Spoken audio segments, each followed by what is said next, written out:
Halo teman-teman, nama saya Siti Rahmasari dari Magister Ilmu Komunikasi. Saat ini saya mengikuti mata kuliah Filsafat Ilmu Komunikasi. Dan kami sedang membahas sebuah subtema, fakta, kebenaran, dan juga kepercayaan. Ada 3 pertanyaan yang diberikan oleh dosen saya, Prof. Rahmat Kriantono. Yang pertama adalah bagaimana penerapan kriteria kebenaran terhadap jika dikaitkan dengan praktek jurnalistik. Hal ini akan saya bahas terlebih dulu, kemudian nanti akan kita lanjutkan dengan pembahasan 2 pertanyaan berikutnya. Jadi sebagaimana kita ketahui, teman-teman bisa melihat di buku beliau, Pengantar Lengkap Ilmu Komunikasi, Filsafat dan Etika Ilmunya serta Perspektif Islam. Di sini ada 4 kriteria kebenaran, yaitu kriteria kebenaran korespondensi, kriteria kebenaran koherensi, kriteria kebenaran metafisik, dan kriteria kebenaran pragmatis. Kriteria kebenaran pertama, kriteria kebenaran korespondensi, sebagaimana dijelaskan di buku Prof. Rahmat Kriantono ini, yakni suatu pernyataan dikatakan benar jika materi pengetahuan yang dikandung pernyataan itu berkorespondensi atau berhubungan, ya. Kemudian bukan hanya berhubungan saja, pengetahuan itu dikategorikan benar berkorespondensi jika menyerupai atau merepresentasikan objek. Tokoh pada kriteria ini salah satunya adalah Bertrand Russell. Jika kita kaitkan dengan jurnalistik, korespondensi ini bisa ditemui pada konsep cover both side yang dimiliki oleh jurnalis. Jadi jurnalis ketika mengangkat sebuah berita, mereka harus memberikan ruang pada sumber bukan hanya satu, tapi dari 2 belah pihak. Apalagi ini ketika ada pro dan kontra dalam berita yang mereka angkat. Disinilah teori kebenaran korespondensi itu bisa ditampilkan pada konsep cover both side. Kemudian yang kedua adalah kebenaran koherensi, yakni sebuah pernyataan dikatakan dia mengandung sebuah kebenaran jika dia itu koheren atau konsisten dengan pernyataan-pernyataan yang sebelumnya. Jika kita mengkaitkan dengan konsep jurnalistik, maka kita bisa melihat pada konsep depth investigating atau penelusuran data yang dilakukan oleh wartawan. Terutama kita lihat ini ketika wartawan-wartawan yang mereka memang jurnalismenya jurnalisme investigasi seperti yang dimunculkan dengan sangat kuat oleh Tempo ataupun Kompas pada beberapa laporan-laporan khususnya. Mereka melakukan jurnalisme investigasi, mereka menggabungkan fenomena-fenomena, kemudian mencari tali merah dari fenomena-fenomena tersebut sebelum menampilkan sebuah kesimpulan. Jadi sebuah argumen itu harus didukung oleh premis-premis yang mendukung agar argumen tersebut dikatakan sebuah kebenaran. Selanjutnya kita ke kriteria kebenaran yang ketiga, yaitu kriteria kebenaran pragmatis. Ketiga, kriteria kebenaran pragmatis itu disampaikan salah satu tokohnya, yaitu Charles Peirce. Pragmatis ini menganggap suatu pernyataan dianggap sebuah kebenaran ketika dia memiliki fungsi yang praksis di dalam kehidupan manusia. Jadi pragmatis ini, kebenaran di kriteria pragmatis ini sangat mementingkan utilitas dari sebuah pernyataan, apakah mempunyai fungsi dalam kehidupan manusia. Jadi dasarnya adalah pengalaman dan juga akal logika yang dimiliki oleh manusia. Pada praktek jurnalisme, salah satu yang menurut saya merupakan bagian dari teori kebenaran pragmatis ini adalah ketika pemilihan berita. Pemilihan berita yang disampaikan oleh media setiap hari itu sangat kuat mengandung teori kebenaran pragmatis ini.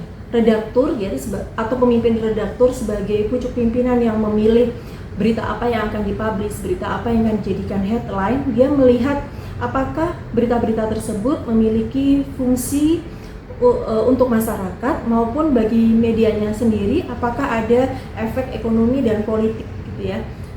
Seperti kita mengetahui media Indonesia pernah beberapa tahun dekade-dekade sebelumnya mengalami proses pemberedelan.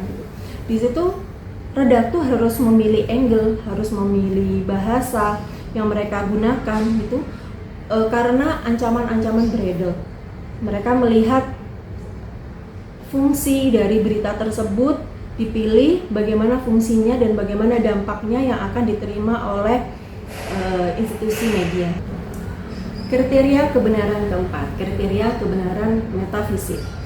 Kriteria kebenaran metafisik itu kebenaran yang sifatnya harus diterima begitu saja.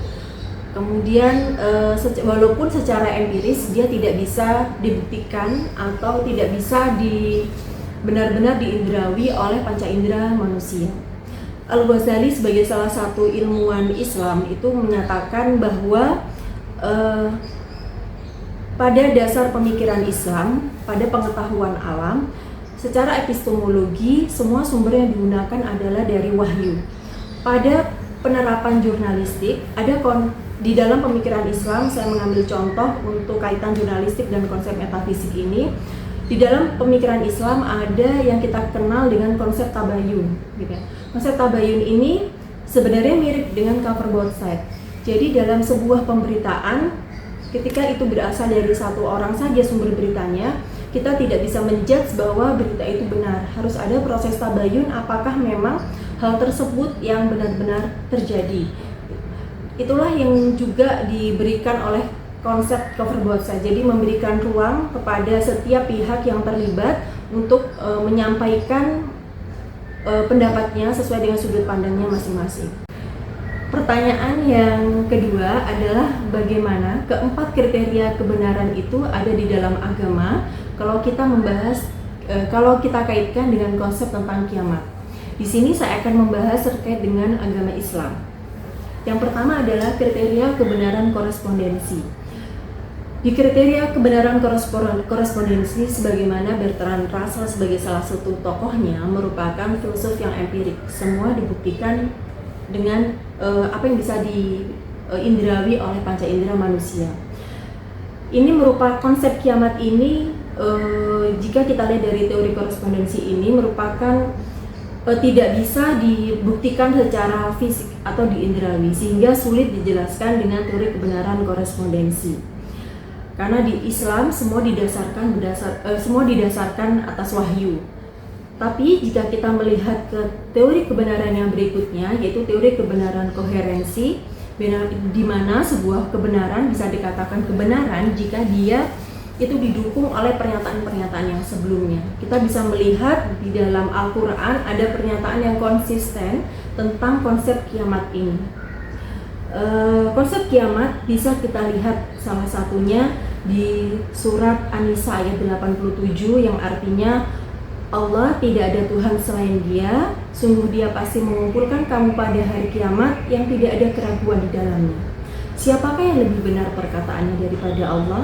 Kemudian di surat Al-Hajj ayat 7 pernyataan serupa itu juga pernah disebutkan, dan sesungguhnya hari kiamat itu pastilah datang. Tidak ada keraguan padanya dan bahwasanya Allah membangkitkan semua orang yang ada di dalam alam kubur.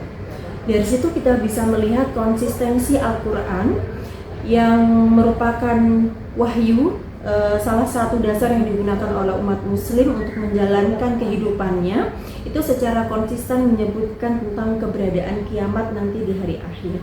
Kemudian kalau kita melihat dari teori pragmatis tadi sebagaimana saya sebutkan adalah sangat mengkaitkan dengan utilitas atau kebermanfaatan. Di sini menurut saya ada sebuah hadis Nabi, sebuah kisah yang dilakukan oleh Nabi, itu yang menunjukkan bahwa konsep kiamat ini memiliki secara literatur, secara fungsi itu sebenarnya ditunjukkan oleh Nabi Muhammad SAW. Jadi pernah suatu ketika Nabi Muhammad SAW itu berceramah di hadapan para jamaah, kemudian beliau menjelaskan tanda-tanda kiamat dan hal-hal yang lain agar umatnya waspada. Di antara para pendengar kemudian terdapat seorang Arab Badui. Karena kita mengetahui bagaimana konsep dari Arab Badui sebagai seorang Arab yang lugu, kemudian berasal dari ekonomi yang biasanya ekonomi yang lebih kurang gitu. dia kemudian langsung bertanya kepada Nabi tanpa sungkan gitu ya, menanyakan seperti ini, mengapa Rasulullah SAW terus menerangkan perihal tanda-tanda kiamat tetapi tidak tentang kapan terjadinya. Ya, jadi kemudian dia menanyakan, ya Rasulullah, kapankah hari kiamat itu terjadi? Nabi SAW tidak langsung menanggapinya. Maka si Badui itu bertanya terus sampai 3 kali berturut-turut. Akhirnya Rasulullah merespon, siapa tadi yang bertanya tentang kiamat? Saya, ya Rasulullah, jawab Arab Badui tersebut. Apa? Kemudian Nabi mengeluarkan sebuah kata-kata yang akhirnya sering dijadikan para jawaban oleh para ulama ketika ada yang menanyakan tentang kapan hari kiamat terjadi. Nabi menjawab, apa yang telah engkau persiapkan untuk menghadapinya di hari kiamat? Tanya Rasulullah kemudian. Jadi pertanyaan yang disampaikan oleh Arab Badui itu disampaikan balik dengan sebuah pernyataan yang harus dijawab oleh Arab Badui tersebut dan mungkin oleh kita semua. Bukan kapan kiamat itu kita tanyakan kapan terjadinya, tapi apa yang telah kita persiapkan untuk kita menghadapi terjadinya hari kiamat. Seperti itulah fungsi konsep kiamat yang ada di dalam agama Islam. Sedangkan jika kita kaitkan konsep kiamat dengan teori kebenaran metafisik, itu tentu sangat jelas bahwa konsep kiamat ini sesuatu yang beyond gitu ya, di luar, sangat melampaui apa yang kita bisa indrawi dengan panca indera kita, bisa kita buktikan secara fisik maupun secara empiris. Jadi kiamat di Islam itu merupakan sebuah realitas metafisik yang tidak bisa diukur secara fisik maupun secara empiris. Pertanyaan yang ketiga yang disampaikan oleh Prof. Rahmat adalah bagaimana relasi antara kepercayaan, konsep kepercayaan dengan tugas-tugas jurnalistik. Jadi apakah wartawan harus, contohnya ya, apakah wartawan itu harus mempunyai kepercayaan dalam menulis berita yang akan dia publish?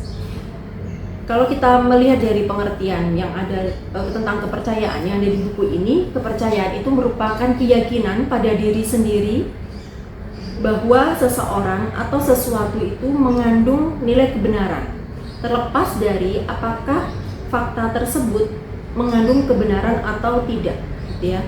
Jika dikaitkan dengan konsep jurnalisme, ada beberapa sudut pandang yang bisa kita jelaskan tentang pentingnya kepercayaan pada praktek-praktek jurnalistik. Pertama, saya perlu menyampaikan apa yang pernah disampaikan oleh salah satu dosen UGM, Ana Nadia Abrar dan juga Mas Afrizal. Jadi ada 3 faktor yang menjadi penyebab terjadinya krisis jurnalisme. Di antaranya adalah kredibilitas wartawan. Kredibilitas wartawan ini maksudnya adalah kepercayaan terhadap seorang wartawan, apakah dia mampu menghasilkan berita yang benar. Kepercayaan publik terhadap berita yang dia keluarkan itu atau yang dihasilkan oleh wartawan itu memiliki korelasi dengan kemampuan atau kredibilitas wartawan tersebut menghasilkan berita yang dianggap sebagai sebuah fakta oleh wartawan tersebut. Jadi kepercayaan publik terhadap media itu dianggap sangat penting karena itu akan mempengaruhi terkait dari segi bisnis industri media tersebut. Kemudian juga tentu semakin kredibel sebuah media akan meningkatkan konsumsi terhadap media tersebut. Sebuah tantangan yang dihadapi oleh jurnalis adalah ketika publik mempertanyakan akurasi dan juga kebenaran informasi yang diberikan ya di tengah ekosistem yang penuh dengan disinformasi seperti saat ini. Sudut pandang yang kedua, apakah wartawan itu harus memiliki kepercayaan terhadap kebenaran berita yang dia bawa? Ini bagi saya pribadi merupakan keharusan logis bagi setiap wartawan yang menuliskan berita. Kenapa? Karena beritanya akan menjadi konsumsi publik, sesuatu yang sudah dikonsumsi oleh banyak orang. Bagi kita di kalangan akademisi, kita juga sering menggunakannya sebagai landasan esai-esai yang kita buat misalnya, gitu ya. Kemudian lebih dari itu, bahkan ada ketika wartawan tidak hati-hati mengeluarkan sebuah berita, dia akan diserang gitu ya dengan tuduhan telah menyebarkan berita hoax. yang biasanya diserang adalah institusi media tersebut, karena tentu saja berita ketika sudah sampai terpublish dia sudah melewati tahap-tahap sampai akhirnya itu menjadi pertanggungjawaban dari institusi media tersebut ketika sudah menjadi konsumsi publik. Di sini wartawan harus hati-hati, tentu saja dia harus memiliki kepercayaan bahwa berita yang dia keluarkan itu memiliki nilai kebenaran, karena dampaknya yang paling parah adalah dampak hukum gitu ya. Dia bisa dianggap menyebarkan berita hoax dan dia bisa diperkarakan secara pidana, dan tentu ini hal yang sangat tidak diharapkan terjadi pada dunia jurnalistik. Sehingga oleh karena itu wartawan harus berhati-hati dalam mengeluarkan setiap tulisan gitu ya, harus didukung oleh setiap kesimpulan yang dia berikan harus didukung oleh bukti dan data-data yang kuat. Hal ini sebenarnya cerita-cerita tentang penyebaran berita hoax yang dilakukan oleh wartawan itu juga pernah dialami oleh The Washington Post. Hal ini saya baca di website dari Dewan Pers, cerita tentang Janet Cook yang awalnya dia dapat penghargaan Pulitzer, kemudian ditarik penghargaannya karena diketahui dia ternyata melakukan penulisan palsu dari banyak berita yang akhirnya dipublis oleh The Washington Post. Bukan hanya Janet Cook yang mendapatkan dampak yang tidak baik, ternyata hal ini berpengaruh juga terhadap citra dari The Washington Post. Dan peristiwa ini tentu sangat merugikan buat media, sehingga bukan hanya wartawan tapi pihak mulai dari redaktur pelaksana harus hati-hati ketika menyaring sebuah berita hingga akhirnya dipublish menjadi headline atau bukan. Demikian 3 pertanyaan yang bisa saya jelaskan. Sampai bertemu kembali pada pembahasan-pembahasan dan juga diskusi terkait tentang kajian ilmu komunikasi.